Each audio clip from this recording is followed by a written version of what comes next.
Millennia, actually more than that, millions of years of a division of labor that persisted throughout prehistory has essentially been abolished in a matter of a few decades by an unprecedented and extraordinary tide of female talent that has swept into large areas of economic life that were previously occupied only by men.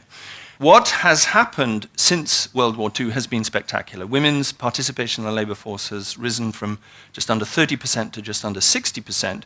And in fact, if you include women who do not have children under the age of 5, their participation in the United States, at least, is as high as that of men. In particular, women now occupy a small majority of jobs that the US Bureau of Labor Statistics calls managerial and professional jobs. So by that criterion, it looks as though, in some sense, all of the important general areas of previously male work have now been opened to women. And it's in the light of that extraordinary development, and extraordinarily rapid development, that the remaining puzzles seem even harder to understand. One is the fact that some occupations continue to have very low participation of women. So if we start with things like the fact that women make up only 32% of lawyers, 32% of physicians and surgeons, 25% of architects, you can then construct a list going down to some truly remarkable statistics, such as that women make up only 1.2% of airline pilots. Even within occupations, in those areas of modern economic life where real economic power is concentrated, women are startlingly scarce. So among the Fortune 500 companies that are the most important in the US economy, less than 16% of board members are women, and only 2.4% of chief executive officers are women. So whatever process has resulted in those kinds of outcomes, you can start to imagine the large amount of female talent that must have been somehow overlooked or left out. And it's because of the truly impressive nature of the previous change and of the general change that I think that remaining asymmetry, that remaining discrepancy is so puzzling. There are psychologists who will tell you, I'll define talent or IQ or ability as, the mean of performance on test X and test Y and test Z. What is very rarely offered is any reason why the mean of test X, test Y, and test Z should be the right measure. And without a theory of how to weight performances on these different skills together, I think we are a very, very long way away from any possible conclusion that there are systematic overall gender differences in talent.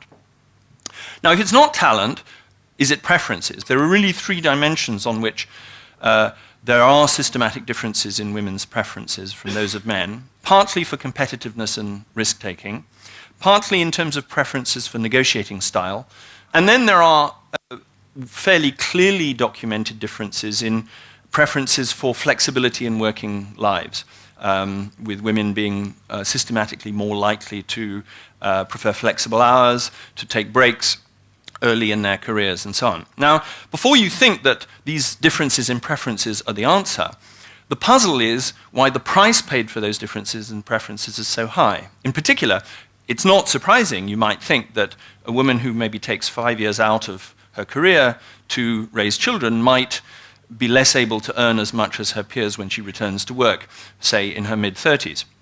What's truly startling is that in her mid-50s, she's still paying a price for it. And it's very hard to think of a reason why those things that have happened in the early to mid-20s should still be casting a shadow as large as it is so many years later. So what is it about those differences in preferences that involves them in such a high price?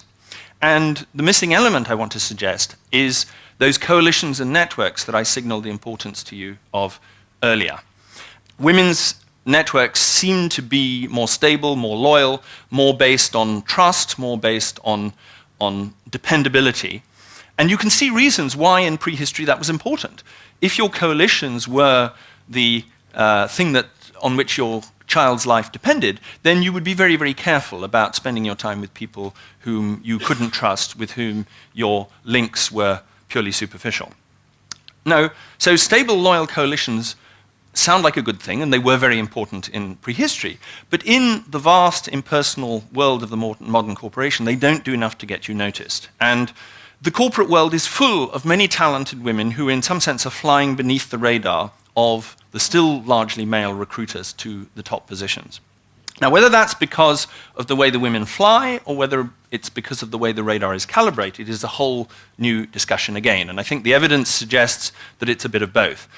But what it does imply is that there are opportunities for recruiting talented women that the recruiters to the modern business world are systematically overlooking. Those opportunities are lying outside the boundaries of their still rather narrow field of vision. Think back to the world of the forager society, in which men and women would be signaling to each other not only about potential mating opportunities in the future, but about the way they behaved with respect to the hunt, with respect to gathering, with respect to the raising of their children. Women would be signaling characteristics like conscientiousness, which we know from labor market data today is enormously valued by modern employers, and they would be doing so in forager societies in a way that everybody could see them. Today's economy has separated the workplace from domestic life. So women who take some time to move from the workplace to domestic life then spend several years, the most important years of their lives, in which they do some of the most valuable things that they're available to do, signaling qualities which, did they but know it, their future employers would value, but the future employers are not around to observe those qualities. So, in some sense, what seems to be at work here is a problem of failed signaling in the modern workplace, which is costly to women's professional opportunities, but is actually costly to men too.